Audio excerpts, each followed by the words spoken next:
Good morning everyone.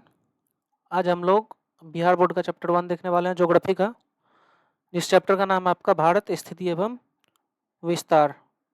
इस chapter को हम लोग आज देखने वाले हैं।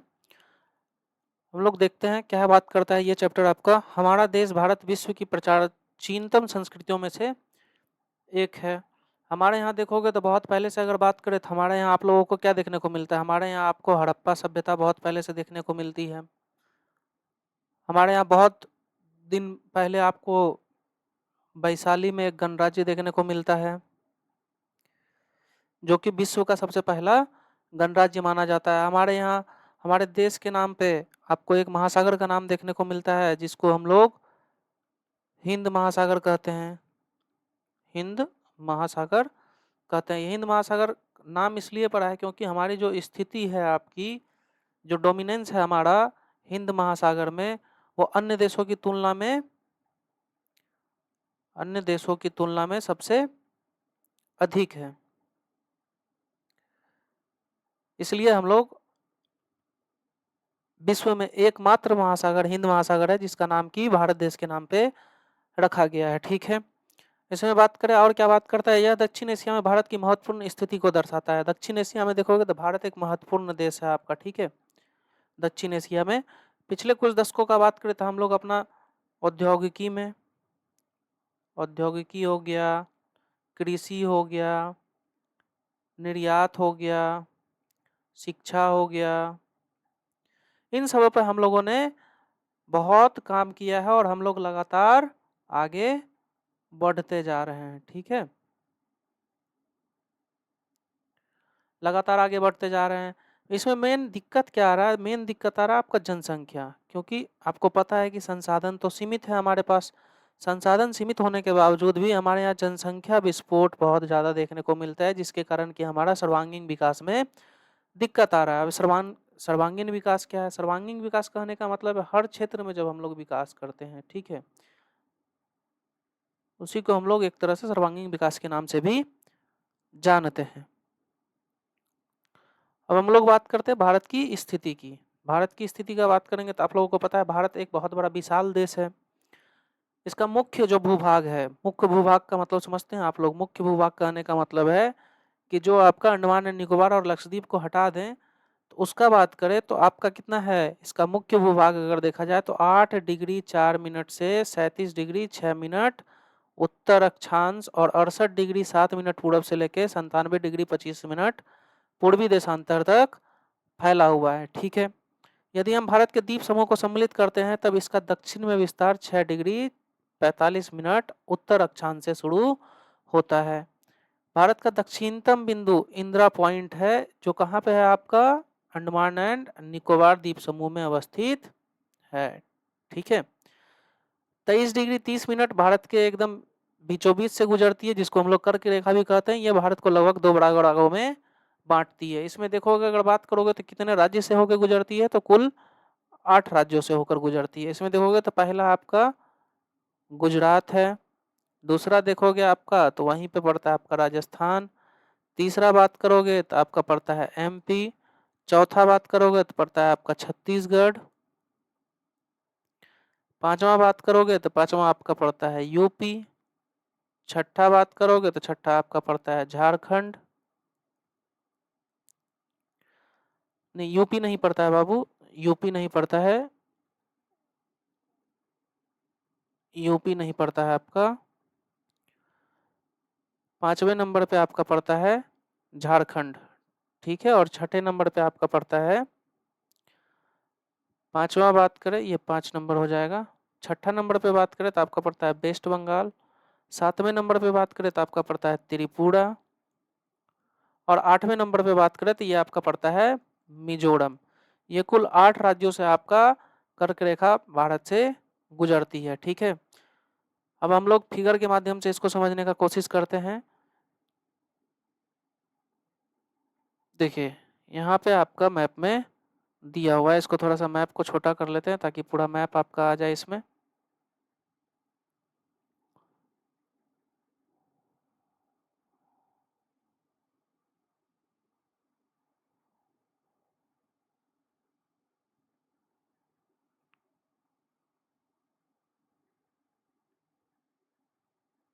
देखिए यहाँ पे हम लोग बात करते हैं भारत का, अगर बात करें हम लोग अक्षांशीय विस्तार का, तो देखिए अक्षांशीय विस्तार आपका यहाँ पे देखिए 8 डिग्री 4 मिनट से लेके 37 डिग्री 6 मिनट तक देखने को मिलता है। और देशांतरीय विस्तार का बात करें तो 68 डिग्री 7 मिनट से लेके आपका 97 डिग्री 25 मिनट तक देखने को मिलता है। ठीक है, अब बात करते हैं आपका कि कितना डिस्टेंस है, इसका टोटल दूरी कितना है। तो अगर अक्षांश का बात करें तो आपका 3214 किलोमीटर है, और अगर देशांतर का बात करें तो 2933 किलोमीटर। यानी अगर बात करें हम लोग अक्षांश का, तो कहने का मतलब यहाँ पे आपका जो कन्याकुमारी पड़ता है, कन्याकुमारी से लेके इधर हमारा जो जम्मू कश्मीर वाला एरिया है, यहाँ तक जो आपका डिस्टेंस है, ये आपका पड़ता है 3214 किलोमीटर।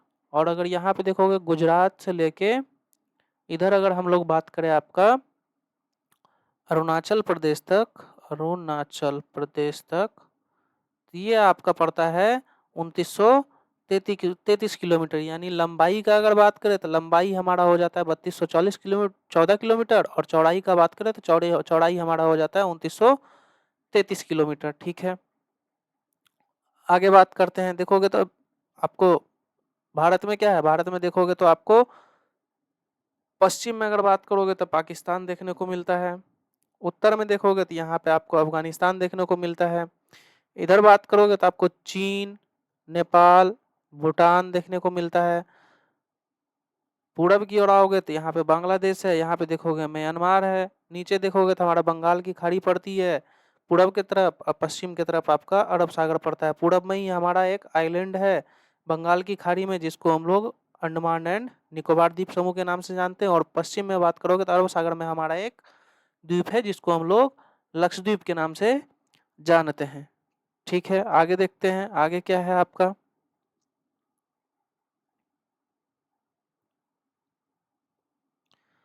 आगे बात करता है आपका आकार।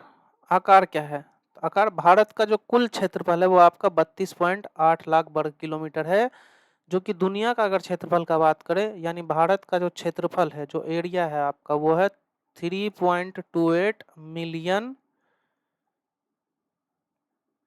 Kilometre square. ठीक है, इसी को हम लोग 32.8 लाख भी बोलते हैं। ठीक है, कुल विश्व का कितना प्रतिशत है, कुल विश्व का ये आपका 2.4% है, जिसमें कि लगभग कुल विश्व की 17.5% जनसंख्या आपकी कहाँ पे निवास करती है, भारत में निवास करती है। ठीक है, अगर देखेंगे हम लोग तो विश्व के अन्य देशों के साथ, विश्व के अन्य देशों के साथ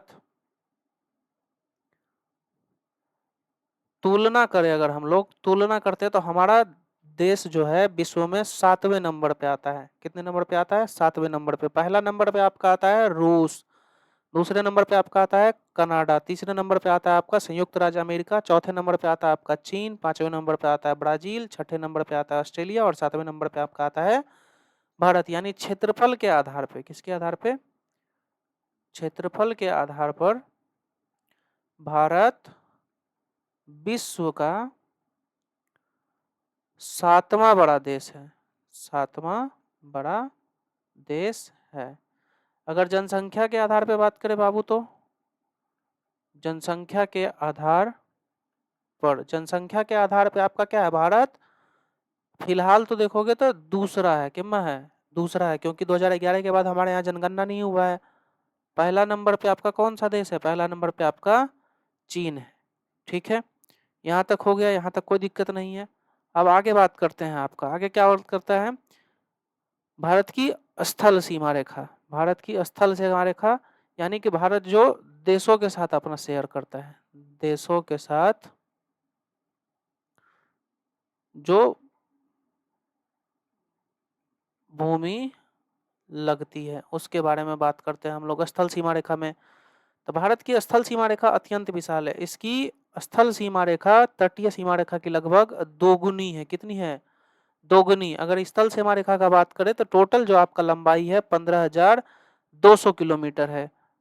कुल स्थल सीमा रेखा ये हो गया आपका 15,200 किलोमीटर। ठीक है, वहीं मुख्य तट रेखा की बात करें, मुख्य तट रेखा मतलब समझते हो, यहाँ गुजरात से जो आपका शुरू होता है, इधर आपका यहाँ वेस्ट बंगाल वाला जो एरिया है आपका, यहाँ तक अगर बात करें तो इस पूरा एरिया को मिला के हमारा जो डिस्टेंस है वो लगभग 6100 किलोमीटर लंबा है। ठीक है, बट जब हम लोग जानते हैं कि हमारा इधर अरब सागर है, अरब सागर में यहाँ पे हमारा अंडमान एंड निकोबार देखने को मिलता है, इधर हमारा लक्षद्वीप देखने को मिलता है, जब हम इन दोनों के भी सीमा रेखा को मिला देते हैं तब जाके हमारा टोटल जो हो जाता है वो हो जाता है 7516.6 किलोमीटर। ठीक है, सिर्फ मुख्य भूमि का बात करें अगर, मुख्य भूमि का अगर बात करें तो मुख्य भूमि का हमारा 6100 किलोमीटर लंबा है। कितना है? 6100 किलोमीटर।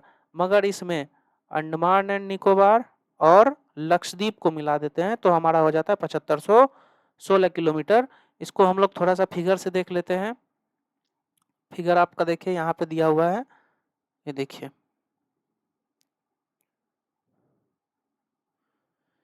यहाँ से जो आपका शुरू होता है स्थल सीमा रेखा, यहाँ से ऐसे जाते हैं हम लोग इधर पाकिस्तान होते हुए, इधर से हम लोग इधर इधर होते हुए आपका इधर चाइना होते हुए आपका इधर आते हैं, इधर होते हुए नेपाल होते हुए भूटान होते हुए हम लोग, ये जो हमारा सीमा रेखा है इसको हम लोग अपना स्थल सीमा रेखा बोलते हैं। ठीक है, बांग्लादेश होते हुए ये हमारा जो यहाँ से लेके इधर यहाँ तक जो हमारा, ये हमारा स्थल सीमा रेखा है जो कि हमारा लगभग 15,200 किलोमीटर है। ठीक है, अब जो ये हमारा स्थल सीमा रेखा हो गया, अब जलीय सीमा रेखा का बात करें तो ये जो हमारा गुजरात से शुरू होता है आपका, गुजरात से शुरू होकर नीचे आपका केरल तमिलनाडु होते हुए इधर वाला जो पूरा का पूरा यहाँ बंगाल तक जब हम लोग आते हैं तो ये हमारा मुख्य भूमि का जो सीमा रेखा है, तटीय सीमा, ये लगभग 6100 किलोमीटर है। ठीक है, प्लस यहाँ देखते हैं हम लोग कि हमारा अंडमान एंड निकोबार है, इसकी भी जलीय सीमा होगी, तटीय सीमा होगी। यहाँ पे आपका लक्षद्वीप है, इसकी भी तटीय सीमा होगी। तो इन दोनों को जब हम लोग मिला देते हैं तो हमारा हो जाता है 7516.6 किलोमीटर। ठीक है, ये हमारा टोटल स्थल सीमा जल सीमा रेखा है। ठीक है, स्थल सीमा रेखा हमारा 15,200 किलोमीटर देखने को मिलता है। ठीक है, अब नीचे देखते हैं, नीचे क्या बात करता है आपका।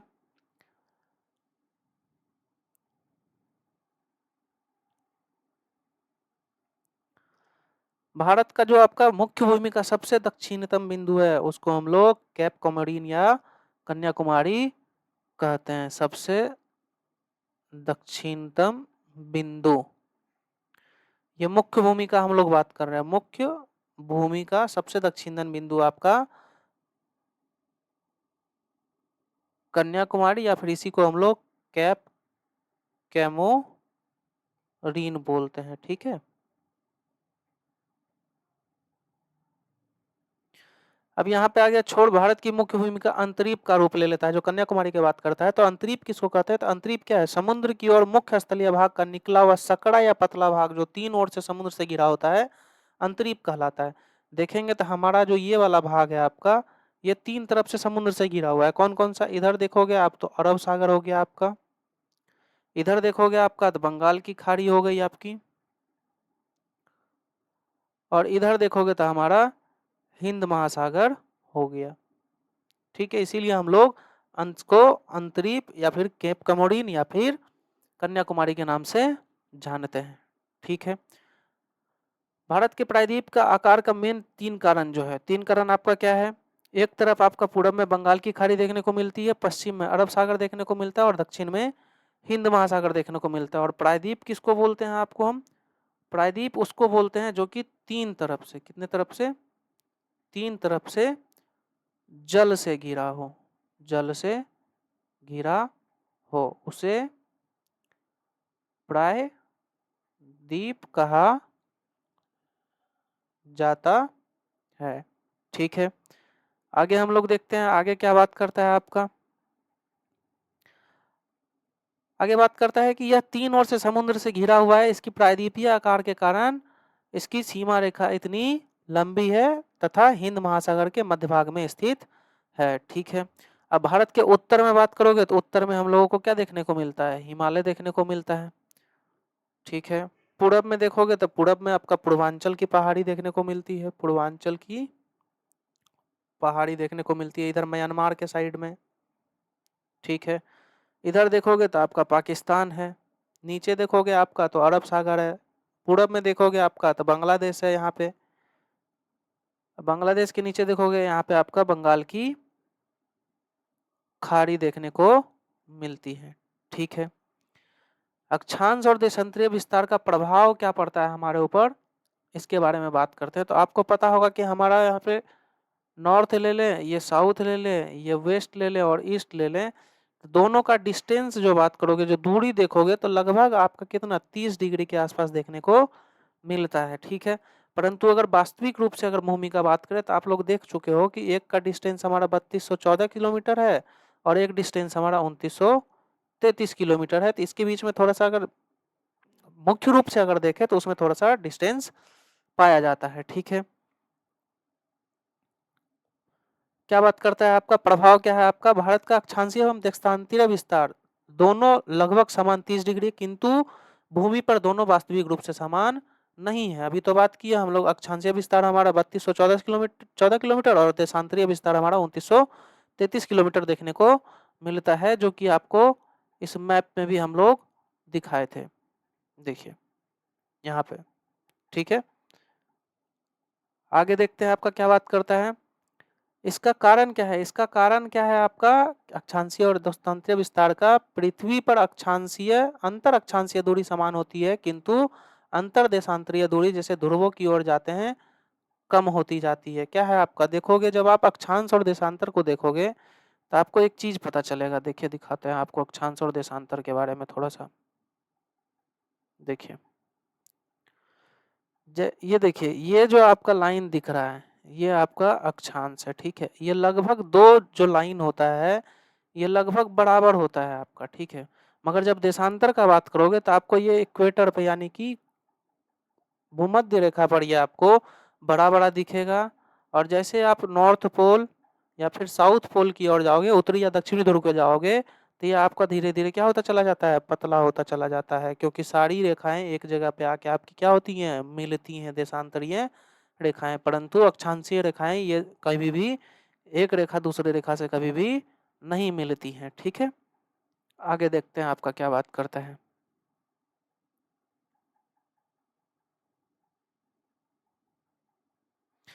आगे बात कर रहा है, भारत के अरुणाचल प्रदेश और कच्छ के बीच स्थानीय समय में 2 घंटे का अंतर है। तो आपको अभी तुरंत बताए थे, ये हो गया आपका अरुणाचल प्रदेश, ये हो गया आपका गुजरात। इन दोनों के बीच में कितना का डिफरेंस है, 2 घंटा का डिफरेंस है। 2 घंटा का डिफरेंस क्यों है, क्योंकि बाबू इन दोनों के बीच में जो अंतर है अगर बात करेंगे तो लगभग 30 डिग्री के आसपास का अंतर देखने को मिलता है। ठीक है, देशांतरीय अंतर का बात करें तो 30 डिग्री के आसपास देखने को मिलता है। क्यों, क्योंकि यहाँ पे आपका 68 डिग्री 7 मिनट है, तो यहाँ पे आपका 97 डिग्री 25 मिनट देखने को मिलता है, लगभग 30 डिग्री होने के कारण। और हम लोगों को पता होना चाहिए कि 1 डिग्री देशांतर कितना, 1 डिग्री देशांतर के बीच लगभग 4 मिनट का अंतर हो जाता है। कितना का, 4 मिनट का। तो 30 डिग्री का अंतर है हमारे पास, तो 30 गुना 4 करेंगे तो लगभग 120 मिनट हो जाएगा आपका।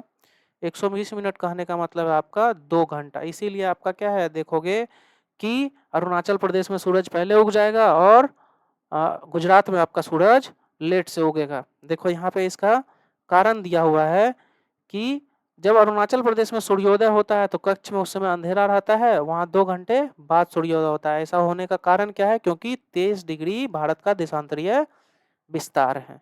ठीक है, आगे बॉक्स में देख लेते हैं, इंपॉर्टेंट है आपका। पृथ्वी 24 घंटे में 360 डिग्री देशांतर घूम जाती है, अतः 1 डिग्री देशांतर पार करने में पृथ्वी को 4 मिनट का समय लगता है। कैसे ये निकला गया है, तो ये निकाला गया है 360 बटे 24 कर दिया गया, काट दीजिएगा तो हो जाएगा 6 चौके 24 आपका, 6 छके 36, जीरो ओ, तो ये आपका 4 से काटेंगे तो हो जाएगा 15, यानी कि 1 घंटा का डिफरेंस हो जाएगा आपका 15 डिग्री में। ठीक है, और 15 गुना 4 करेंगे तो आपका 60 हो जाएगा। ठीक है, नीचे क्या बात करता है आपका, भारत की मानक देशांतर रेखा 82 डिग्री 30 मिनट पूर्वी देशांतर है, जो इलाहाबाद के नैनी से होकर गुजरती है। अब यहाँ हम लोग देख लेते हैं अपना इंडियन स्टैंडर्ड टाइम जोन। थोड़ा सा मैप पे आते हैं वापस से। ये देखिए, ये रहा हमारा 82 डिग्री 30 मिनट जो हमारा मान समय रेखा लिया गया है, इस ये कहाँ-कहाँ से होके पास करता है आपका? तो ये आपका पास करता है सबसे पहले तो यूपी से, यूपी के बाद आपका पास करता है एमपी से, एमपी के बाद आपका पास करता है छत्तीसगढ़ से, छत्तीसगढ़ के बाद चौथा नंबर पे आपका ओडिशा से पास करता है ये, ओडिशा के बाद पाँचवाँ आंध्र प्रदेश से। टोटल भारत के 5 राज्यों से होकर भारतीय मानक समन्वोत्तर रेखा पास करती है, ठीक है? आगे देखते हैं आपका क्या बात करता है। मानक मध्याह्न रेखा चुनते समय इस बात का ध्यान रखा जाता है कि वह देश के बीच से गुजरती हो तथा 7.5 डिग्री 30 मिनट का गुणांक हो, ताकि 60 डिग्री 30 मिनट देशांतीय दूरी पर स्थानों के बीच का 30 मिनट का समानांतर हो। कहने का मतलब क्या है? कहने का मतलब है 7 डिग्री 30 मिनट जब हम लोग लेते हैं तो इसमें जो है कम से कम आधा घंटा का, कितना का? आधा घंटा यानी कि 30 मिनट का अंतर देखने को मिलता है। तो मिनिमम 30 मिनट का अंतर आपको रखना पड़ता है और लगभग 2 चीज़ों का ध्यान रखा जाता है। एक तो देश के एकदम बीचों बीच से गुजरनी चाहिए, बीचों बीच से गुजरनी चाहिए। दूसरा आपका क्या है? दूसरा आपका है कि 7 डिग्री 30 मिनट का गुणांक होना चाहिए, ताकि समय के बीच में कम से कम कितना का अंतर हो? 30 मिनट का अंतर हो, ठीक है? आगे आपका क्या बात करता है? आगे आपका बात करता है, ये हम लोग बात कर चुके हैं कर्क रेखा के बारे में। 23.5 डिग्री जो है आपका 23.5 डिग्री उत्तरी अक्षांश भारत के बीचों बीच से गुजरती है और ये भारत को लगभग 2 बराबर भागों में बांटती है, जिसमें देखोगे तो हम लोग बात किए थे कि गुजरात, राजस्थान, एमपी, छत्तीसगढ़, झारखंड, वेस्ट बंगाल, त्रिपुरा और मिजोरम, ये 8 स्टेट से होके आपका लगभग गुजरती है और ये भारत को लगभग 2 बराबर भागों में बांटती है, ठीक है? हमारे पड़ोसी झारखंड राज्य है, वहाँ पे राजधानी जो है आपका ये लगभग एकदम पूरा का पूरा कर्क रेखा के ऊपर ही देखने को मिलता है, ठीक है? यहाँ तक कोई दिक्कत नहीं होना चाहिए। आगे बात करता है, अब हमें यह देखना है कि अक्षांशीय विस्तार या दूरी भारतीय के जनजीवन पर क्या प्रभाव पड़ता है। तो अक्षांशीय जो विस्तार है हमारा, उसका भारत के लोगों के ऊपर क्या प्रभाव पड़ता है, इसके बारे में बात करता है। तो इसका ये प्रभाव पड़ता है बाबू कि भारत का जो उत्तर बिंदु है जम्मू कश्मीर में 37 डिग्री 6 मिनट इसके उत्तरी किनारे से गुजरता है। कहाँ से गुजरता है? उत्तरी किनारे से। अतः विषुवतीय रेखा से यह काफी दूर है तथा सूर्य के कारण यहाँ किरणें यहाँ तिरछी पड़ती हैं। आपको पता होना चाहिए कि ये हमारा हो गया इक्वेटर, ये हो गया हमारा ट्रॉपिक ऑफ कैप्रिकॉर्न, ये हो गया हमारा ट्रॉपिक ऑफ कैंसर, यानी कि ये हो गया हमारा कर्क रेखा, ये हो गया भूमध्य रेखा, ये हो गया मकर रेखा, ठीक है? 23.5 डिग्री, 23.5 डिग्री और 0 डिग्री, ये हो गया हमारा सूर्य। तो सूर्य का जो लाइट है आपका, ये लगभग बस इतना ही दूर तक सीधा पड़ पाता है मकर रेखा से कर्क रेखा के बीच में, परंतु हम जानते हैं कि हमारा 37 डिग्री 6 मिनट कहाँ है? कर्क रेखा के बहुत ऊपर है। तो यहाँ पे सूरज का जो तापमान है वो बहुत तिरछा पड़ता है, जिसके कारण सूरज का तापमान यहाँ पे बहुत कम मिलता है, जिसके कारण कि यहाँ ठंडा के टाइम पे क्या होगा? बहुत ज्यादा ठंडी देखने को मिलता है। वही हम लोग जब अपने दक्षिणी भाग का बात करें, किसका बात करें? दक्षिणी भाग का, यहाँ पे हमारा जो इंडिया है, ये हमारा दक्षिणी बिंदु जो है ये कर्क रेखा के काफी नीचे दिखता है आपको और भूमध्य रेखा के काफी नजदीक मिलता है। इसलिए यहाँ पे क्या है, सूरज का जो रोशनी है आपका वो डायरेक्ट पड़ता है। क्या पड़ता है? सीधा पड़ता है। सीधा पड़ने के कारण क्या है आपका, यहाँ पे गर्मी के दिन में ठंडी के दिन में ज्यादा डिफरेंस देखने को नहीं मिलता है, क्योंकि यहाँ पे आपको सालों भर जो है लगातार आपको सूरज का तापमान मिलते रहता है, ठीक है?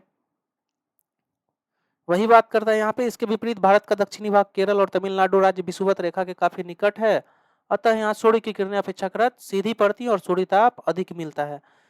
ठंडी का बात करें अगर जम्मू कश्मीर का, तो वहाँ पे क्या बोल रहा है कि पुरुष जो है वो गर्म कपड़े पहनते हैं या फिर ज्यादातर आपको चादर में लिपटे हुए दिखते हैं। वहीं केरल का बात करोगे तो सालों भर आपको क्या है, वहाँ पे किसान लुंगी पहन के सालों भर नंगे बदन खेती करता हुआ दिखता है। अक्षांशीय विस्तार का और क्या देखने को मिलता है प्रभाव? अक्षांशीय प्रभाव का जो विस्तार है ये आपका दिन और रात में भी देखने को मिलता है। दिन और रात में क्या डिफरेंस देखने को मिलता है बाबू? तो हमारे यहाँ केरल में, कहाँ पे? केरल में सबसे छोटे एवं सबसे बड़े दिन में 45 मिनट का अंतर देखा जाता है, जबकि हमारा लेह और लद्दाख जो राजधानी है वहां पे अंतर 5 घंटा का पाया जाता है। तो हम लोग बात कर लेते हैं भारत में सबसे छोटा दिन। छोटा दिन सबसे होता है आपका बाबू 22 दिसंबर को, और सबसे बड़ा दिन जो होता है बाबू ये होता है आपका 21 जून को। ठीक है, यहाँ तक कोई दिक्कत नहीं होना चाहिए। एक चीज और है, आपका भारतीय मानक समय ग्रीनविच स्टैंडर्ड टाइम से 5.5 घंटे आगे है।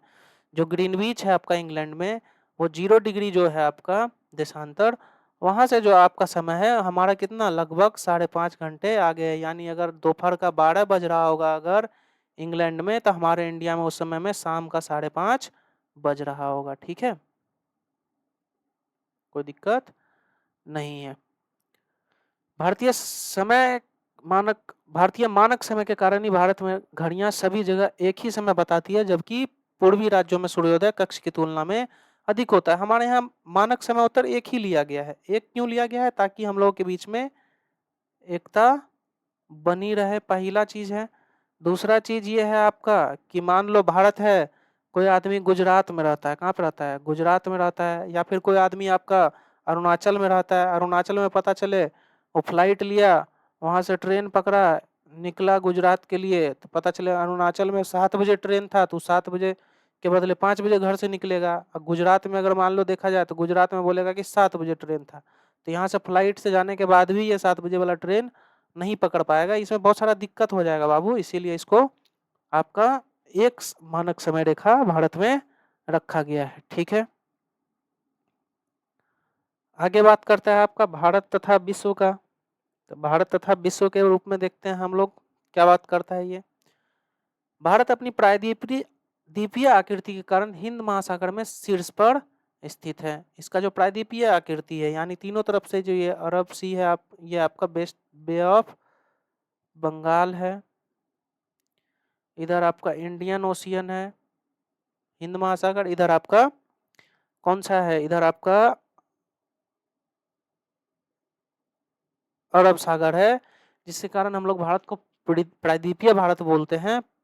पश्चिमी तट से यूरोप देश, दक्षिण पश्चिम एशिया तथा अफ्रीका से पूर्वी तट से एशियाई देशों तथा ऑस्ट्रेलिया के साथ भारत के संबंध स्थापित करने में सुविधा होती है। ये जो हमारा बाबू है, यहाँ जो हमारा आपका अरब सागर है आपका, इधर आपका बे ऑफ बंगाल जो है आपका, यहाँ जो इंडियन ओशियन है हमारा, यहाँ से चाहे तो हम लोग बहुत दूर तक जा सकते हैं। इधर से हम लोग जब जाते हैं तो यहाँ पे हम लोग यूरोपीय देश चले जाते हैं। ठीक है, इधर बे ऑफ बंगाल से हम लोग जाना शुरू करते हैं तो यहाँ से हम लोग सिंगापुर वगैरह आराम से चले जाते हैं, कोई दिक्कत नहीं होता है। इंडियन ओशियन से इधर आते हैं हम लोग तो इंडोनेशिया वगैरह, श्रीलंका वगैरह, इन सब जगहों पे हम लोग बहुत अच्छी तरीके से चले जाते हैं।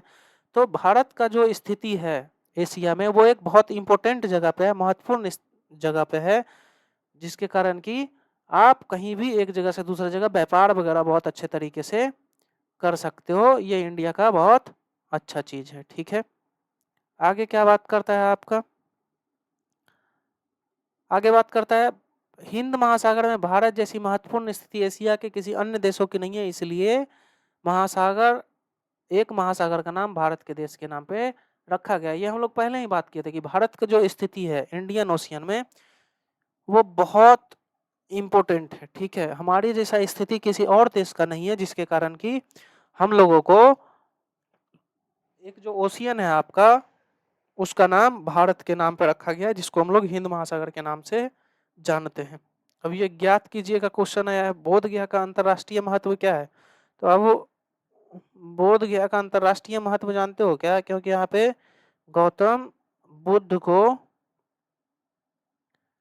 ज्ञान की प्राप्ति हुई थी। ठीक है, इसी को निरंजना नदी के किनारे बोलते हैं, उसको निरंजना नदी बोलो या फिर अभी उसको फल्गु नदी बोला जाता है। ठीक है, यहीं पे आपका बोधि वृक्ष है, और अभी गया, इस गया का नाम बदल के गया जी किया गया है, ये भी आप लोग याद रख लीजिएगा। ठीक है, दूसरा, यह किस राज्य में स्थित है? तो यह आपका बिहार में स्थित है। कहाँ पे है? बिहार में। अंतरराष्ट्रीय मौत क्या है? जो भी बौद्ध धर्म को आपका फॉलो करते हैं, जो भी उनके स्वीकार करते हैं बौद्ध धर्म को, उनके लिए ये एक बहुत बड़ा तीर्थ स्थल है। ठीक है, आगे बात करता है भारत का विश्व में अन्य देशों के संपर्क सिर्फ समुद्री जलमार्ग द्वारा नहीं था, बल्कि उत्तर की विशाल पर्वतमाला हिमालय के बीच स्थित दर्रों से भी था। अभी देखो, ये हमारा भारत है, यहाँ से हम लोग इधर जाना चाहे इधर जा सकते हैं, इधर जाना चाहे इधर जा सकते हैं, इधर जा सकते हैं, अफ्रीका इधर, यहाँ से ऑस्ट्रेलिया जा सकते हैं हम लोग। श्रीलंका यहाँ पे नहीं दिया गया है, यहाँ पे हम लोग श्रीलंका भी आराम से जा सकते हैं। तो हमारा स्थिति बहुत अच्छे जगहों पे है। ठीक है, साथ ही साथ देखोगे तो यहाँ पे आपका हिमाचल प्रदेश में सिपकिला दर्रा पाया जाता है, उत्तराखंड में आपका नीति है, माना है, अ, इधर आओगे सिक्किम में भी आपको बहुत सारा दर्रा है, इधर अरुणाचल प्रदेश में बहुत सारा दर्रा आपको देखने को मिलता है, जिसके थ्रू हम लोग पहले दर्रों के थ्रू ही यूरोप वगैरह से जो लोग आया करते थे, एशिया वगैरह से जो लोग आया करते थे, वो पहले दर्रों से ही भारत आया करते थे। वो तो वास्को डिगामा 1498 ईस्वी में भारत आ गया, ये समुद्र होते हुए कैसे कैसे पता नहीं किधर से, तब जाके आपका समुद्री रूप से हम लोग क्या करने लगे, समुद्री एक जगह से दूसरे जगह जाना आना समुद्र से संभव हो पाया, नहीं तो हम लोग पहले समुद्री रूप से उतना ज़्यादा एक्टिव नहीं थे। मेनली एक राजा का नाम आता है राजेंद्र चोल का, जो कि वो बहुत कोशिश किए थे कि समुद्री रूट से आपका जल सेना वगैरह रख के ये काम करने का काम किए थे। ठीक है, भारत का पश्चिमी, मध्य पूर्वी एवं दक्षिण पूर्वी एशिया के विभिन्न देशों के साथ अद्भुत संपर्क रहा है, बहुत पहले से हमारा संपर्क रहा है। जैसे देखोगे तो एशिया पंचतंत्र की कहानी हो गया, बौद्ध धर्म हो गया, भारतीय अंक एवं दशमलव प्रणाली हो गया, ये भारत के इसी एरिया से लगभग दुनिया के हर भाग में क्या हुए हैं, पहुंचे हैं। ठीक है, और मसाला हो गया, मलमल हो गया, कपड़ा हो गया, इसका निर्यात भारत के से अन्य देशों के बीच में हुआ करता था। ठीक है, अब भारत से बाहर बहुत सारा चीज गया है, तो बाहर से भी भारत बहुत सारा चीज आया होगा, तो बहुत सारा चीज आया है, तो इसमें देखोगे तो यूनानी स्थापत्य कला, जो हम लोग बिल्डिंग वगैरह बनाते थे, उसमें वास्तुकला का बात करें, मीनार, गुंबद, ये सब भी हम लोगों को क्या है, बदले में देखने को मिलता है, संस्कृति का आदान प्रदान देखने को मिलता है। ठीक है, अब बात करते हैं थोड़ा सा भारत के पड़ोसी देश का, कि भारत का पड़ोसी देश कौन कौन सा है। तो भारत का पड़ोसी देश का बात करोगे तो बाबू, पूरब में आपको देखने को मिलेगा कौन सा, म्यांमार। पश्चिम में देखोगे तो पश्चिम में आपको थोड़ा पश्चिम और उत्तर की ओर देखने को मिलता है आपका पाकिस्तान। उत्तर में देखोगे तो आपको मिलेगा अफगानिस्तान। दक्षिण में आओगे तो श्रीलंका वगैरह देखने को मिलता है। ठीक है, कोई दिक्कत नहीं है यहाँ तक। आगे देखते हैं आपका, आगे क्या बात करता है आपका, दक्षिण एशिया में भारत का स्थान महत्वपूर्ण था। सार्क, सार्क का फुल फॉर्म याद रख लीजिएगा, ये बहुत इंपॉर्टेंट है आपका, south Asian association for regional cooperation. इसमें टोटल 8 सदस्य हैं। कितने सदस्य हैं, 8। यहाँ पे नाम दिया हुआ है आपका सार्क में, भारत, पाकिस्तान, बांग्लादेश, श्रीलंका, नेपाल, भूटान, मालदीव और अफगानिस्तान। देखो पहले अगर बात करें हम लोग संस्थापक सदस्य का, संस्थापक सदस्य, इसके संस्थापक सदस्य आपके 7 थे। ठीक है, कौन कौन से, भारत, पाकिस्तान, बांग्लादेश, श्रीलंका, नेपाल, भूटान और मालदीव। ठीक है, मगर अफगानिस्तान जो है आपका, ये अफगानिस्तान आपका सार्क का सदस्य 2005 में बना। ठीक है, 2005 में। सार्क का अगर बात करें आपका हेडक्वार्टर का, हेडक्वार्टर इसका आपको देखने को मिलता है काठमांडू में। कहाँ पे, काठमांडू में। और काठमांडू किसकी राजधानी है, नेपाल की राजधानी है। ठीक है, और एक चीज याद रख लीजिएगा, सार्क की स्थापना, सार्क की स्थापना, सार्क की स्थापना आपकी हुई थी कब, 8 दिसंबर 1985 को, 1800 नहीं 1985 को। ठीक है, कोई दिक्कत नहीं है। यहाँ क्या बात करता है आपका, भारत की स्थल सीमा 7 देशों को छूती है। कौन कौन सा 7 देश है स्थल सीमा आपका, शुरू करते हैं यहाँ से 1 नंबर पे। तो 1 नंबर पे आपका पाकिस्तान आ जाएगा। दूसरा नंबर पे देखे तो पाकिस्तान के बाद आपका चीन आ जाएगा। अभी बाबू देखो, अफगानिस्तान इसलिए नहीं लिखे हैं क्योंकि अफगानिस्तान से अभी हमारा स्थल सीमा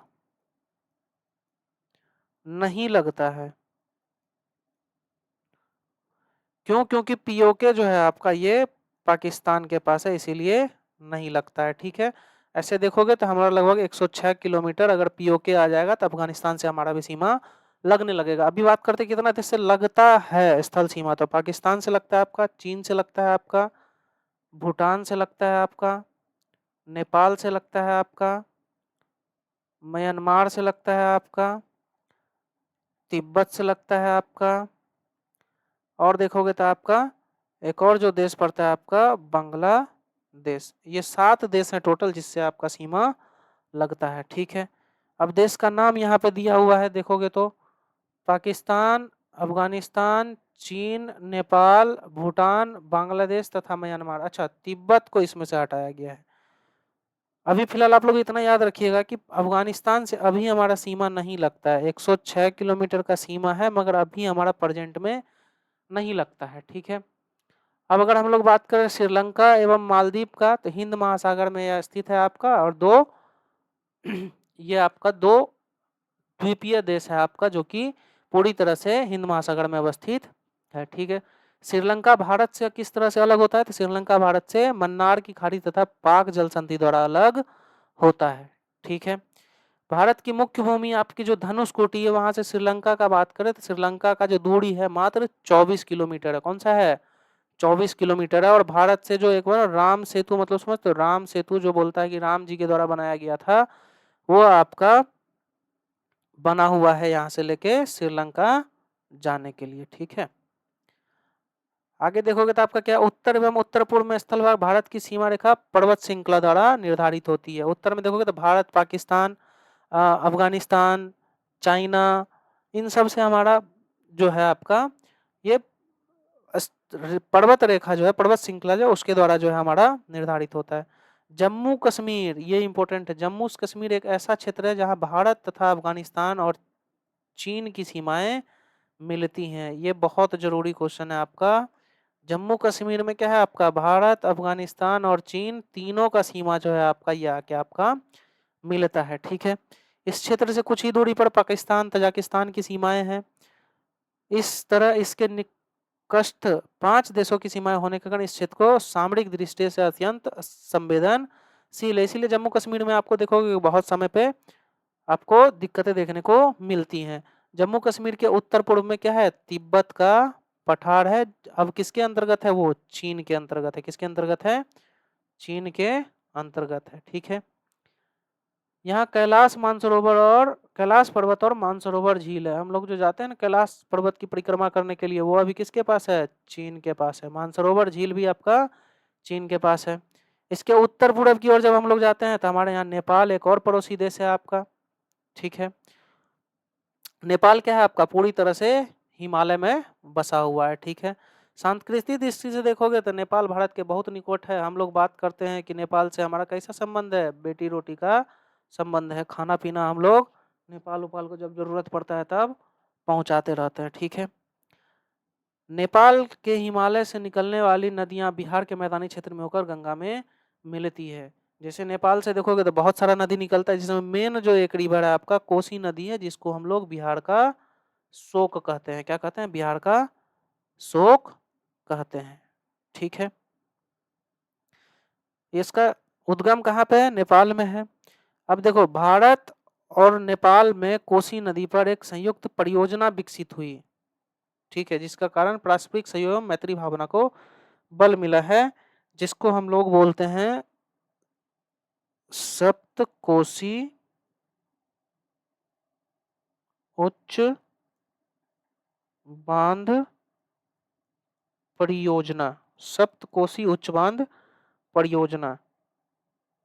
ठीक है, ये आपका किसका है, नेपाल और भारत के कारण आपका है। ठीक है, मध्य में है। अब 2008 में क्या हुआ था बाबू, 2008 में कोसी का जो था वो टूट गया था, जिसके कारण उत्तरी बिहार में आपका क्या है, बहुत ज्यादा बाढ़ देखने को मिला था। ठीक है, नेपाल में देखोगे तो नेपाल के पूरब में एक और देश है जिसका कि आपका भूटान है। कौन सा है, भूटान है। नेपाल के पूरब में एक और देश देखने को मिलता है जिसका हम लोग भूटान कहते हैं। कौन सा कहते हैं देश, भूटान देश कहते हैं। भूटान का बात करोगे अगर आप तो भूटान की जो सुरक्षा की जिम्मेदारी है, किसकी? सुरक्षा की जिम्मेदारी वो किसके पास है? भारत के पास है। किसके पास है? भारत के पास है। क्यों है? क्योंकि ये 1949 में भारत भूटान मैत्री संधि हुआ था, ठीक है, जिसके तहत भूटान का क्या है? सुरक्षा भारतीय सेना करेगी और उसके साथ साथ भूटान का जो भी विदेशी मामला होगा, जो भी विदेशी मामला होगा उसमें वह भूटान जो है भारत की राय मानेगा, ठीक है। फिर उसके बाद इसमें आगे चल के 2009 के आसपास इसमें संशोधन किया गया, ठीक है, संशोधन करके इसको और अच्छा बनाया गया और बेहतर बनाया गया, ठीक है। आगे क्या बात करता है आपका, आगे देखते हैं।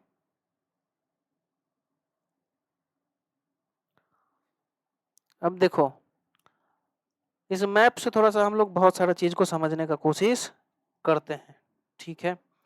क्या क्या समझने का कोशिश करते हैं हम लोग? तो हम लोग ये समझने का कोशिश करते हैं आपका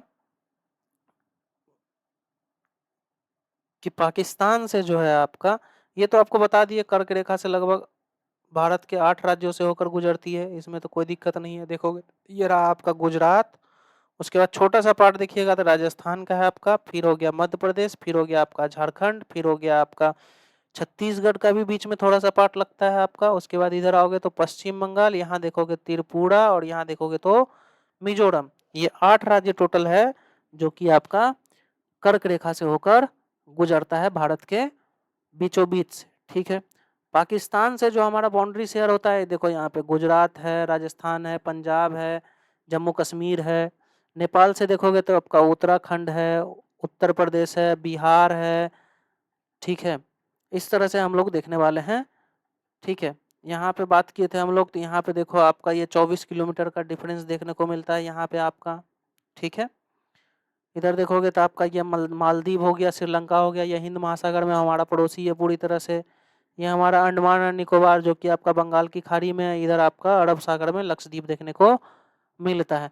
यहीं पे हमारा कन्याकुमारी है, कन्याकुमारी, कन्याकुमारी या फिर केप कैमोरिन। यहीं पे भारत का सबसे दक्षिणतम बिंदु है जिसको हम लोग इंदिरा पॉइंट कहते हैं। क्या कहते हैं? इंदिरा पॉइंट, ठीक है। ये आपका 6 डिग्री 45 मिनट के आसपास देखने को मिलता है, ठीक है। आगे क्या बात करता है आपका, ये तो हम लोग पढ़ लिए बस होता। आज भी भूटान की सुरक्षा एवं विकास की जिम्मेदारी भारत की है। भूटान के पूरब में भारत एवं चीन की सीमा रेखा हिमालय के श्रेणी से होकर गुजरती है, कोई दिक्कत नहीं है। इस सीमा रेखा को मैकमोहन रेखा कहते हैं, यानी कि भारत और चीन के बीच जो रेखा है आपका उसको हम लोग मैकमोहन रेखा कहते हैं। कौन सा रेखा कहते हैं? मैकमोहन रेखा कहते हैं, ठीक है, कोई दिक्कत नहीं है। अरुणाचल प्रदेश के उत्तर पूर्व में भारत, चीन तथा म्यांमार 3 देश की सीमाएं एक बिंदु पर आकर मिलती हैं। यहाँ पे आपका अरुणाचल प्रदेश है, अरुणाचल में क्या है आपका, यहाँ पे आपका म्यांमार है, यहाँ से आपका थोड़ा सा चाइना आता है, ठीक है, चीन। तो यहाँ पे आपका तीनों देश का सीमा जो है एक बिंदु पर आकर मिल जाता है, ठीक है। इसके बाद देखोगे इस वाले एरिया में तो पूरा का पूरा आपका क्या है, ये पूर्वांचल का पहाड़ी है, ठीक है। ये म्यांमार को क्या करता है, भारत से अलग करता है, यानी भारत को म्यांमार से पूर्वांचल की पहाड़ी अलग करती है। कौन सी? पूर्वांचल की पहाड़ी अलग करती है, ठीक है। दक्षिण में ये पहाड़ियां म्यांमार के आयाकाम योमा पर्वत से मिल जाती हैं। अब जैसे जैसे नीचे आते हैं तो यहीं पे आपका आरा काम योमा पड़ता है, ठीक है। यहाँ पे आके आपका मिल जाता है और धीरे धीरे जैसे नीचे जाओगे तो बंगाल की खाड़ी में जैसे यहाँ आते हो तो यहाँ के पूरा का पूरा डूब जाता है। फिर और नीचे जब आते हैं हमारा तो ये जो आपको अंडमान एंड निकोबार द्वीप समूह जो उभरा हुआ दिखता है, ये क्या है? पूर्वांचल की पहाड़ियों का ही क्या है आपका एक भाग है, ठीक है। उत्तर एवं पूर्व के क्षेत्र में स्थित ये पर्वतमालाएं अत्यंत ही जटिल एवं उबड़ खाबड़ है। जब आप हिमालय का बात करोगे तो हिमालय आपका बहुत ऊबड़-खाबड़ वाला एरिया देखने को मिलता है, जिसके कारण क्या आपका जाने-आने में बहुत ज़्यादा दिक्कतें वगैरह देखने को मिलती हैं, ठीक है। इन क्षेत्रों में स्थिति पड़ोसी देश से भारत का संपर्क भी आसान नहीं रहा है। अब यातायात इतना ज़्यादा विकसित हो गया है कि भारत क्या किया, इस क्षेत्र में इंडो-तिब्बत महामार्ग को विकसित किया गया। यह सड़क सिपकिला दर्रा से होकर गुजरता है। ये सिपकिला दर्रा का अगर बात करें बाबू, तो सिपकिला दर्रा आपका कहाँ पे है? सिपकिला दर्रा आपका पड़ता है हिमाचल प्रदेश में। कहाँ पे पड़ता है? हिमाचल प्रदेश में। यहाँ पे लिख लीजिएगा आप लोग, सिपकिला दर्रा। ये आपका पड़ता है हिमाचल प्रदेश में। ये जोड़ता किसको है? भारत और तिब्बत एक तरह से मान लो, या फिर इसको चीन भी बोल सकते हो। इसको क्या करता है आपका? जोड़ता है, ठीक है। यहाँ तक कोई दिक्कत नहीं होना चाहिए। एक चीज और था आपका, इंडिया और चाइना को कौन अलग करता है? तो आपका मैकमोहन रेखा अलग करता है। और देखे तो भारत और पाकिस्तान को, भारत पाकिस्तान, इसको कौन अलग करता है? तो भारत और पाकिस्तान को आपका रेड क्लिफ लाइन अलग करता है। रेड क्लिफ लाइन अलग करता है, ठीक है। रेड क्लिफ लाइन अलग करता है, समझ गए? यहाँ तक कोई दिक्कत नहीं है आपका। ये सिपकिला दर्रा जो है आपका हिमाचल प्रदेश के किन्नौर जिला में पड़ता है। किस जिला में? किन्नौर जिला में पड़ता है, ठीक है। यहाँ तक कोई दिक्कत नहीं है आपका। आगे क्या है आपका? आगे कुछ नहीं है। आगे क्या है? भारत के कितने राज्य की सीमाएं बांग्लादेश तथा पाकिस्तान को छूती हैं? इस क्वेश्चन का थोड़ा सा हम लोग आंसर लिख लेते हैं, ठीक है। भारत एवं पाकिस्तान की कितने राज्यों की सीमाएं भारत तथा पाकिस्तान बांग्लादेश को छूती हैं? तो देखिए, पाकिस्तान से लगने वाले भारतीय राज्य कौन कौन से हैं आपके? पाकिस्तान से लगने वाले भारतीय राज्य लगभग आपका बात करें तो टोटल जो आपका पाकिस्तान से लगता है 3323 किलोमीटर के आसपास हमारा पाकिस्तान से सीमा लगता है, ठीक है। जिसमें देखोगे तो एक नंबर पे आता है आपका पंजाब। पंजाब से कितना लगता है? 547 किलोमीटर। दूसरे नंबर पे देखोगे आप लोग तो आता है आपका राजस्थान। राजस्थान से कितना लगता है? लगभग 1035 किलोमीटर। अब देखते हैं आपका गुजरात कौन सा है? गुजरात। गुजरात से कितना लगता है आपका? तो गुजरात से लगभग आपका 312 किलोमीटर लगता है। अब बात करें आपका लद्दाख एंड जम्मू एंड कश्मीर, इससे आपका कितना लगता है? तो 1216 किलोमीटर लगता है। सबसे बड़ा जिला जो है आपका, सबसे बड़ा जिला जो पाकिस्तान से लगता है वो है आपका जैसलमेर। जैसलमेर से आपका लगभग 464 किलोमीटर का बाउंड्री पाकिस्तान के साथ लगता है, ठीक है। अब बात करते हैं आपका बांग्लादेश से। बांग्लादेश, बांग्लादेश से कितना कितना लगता है? तो बाबू बांग्लादेश से आपका लगभग 4096 किलोमीटर की सीमा हमारा लगता है, ठीक है। स्थल सीमा का बात करते हैं तो इसमें देखोगे तो असम है। असम से लगभग आपका 262 किलोमीटर की सीमा लगती है। और देखोगे तो आपका त्रिपुरा है। त्रिपुरा से आपका 856 किलोमीटर के आसपास सीमा लगता है।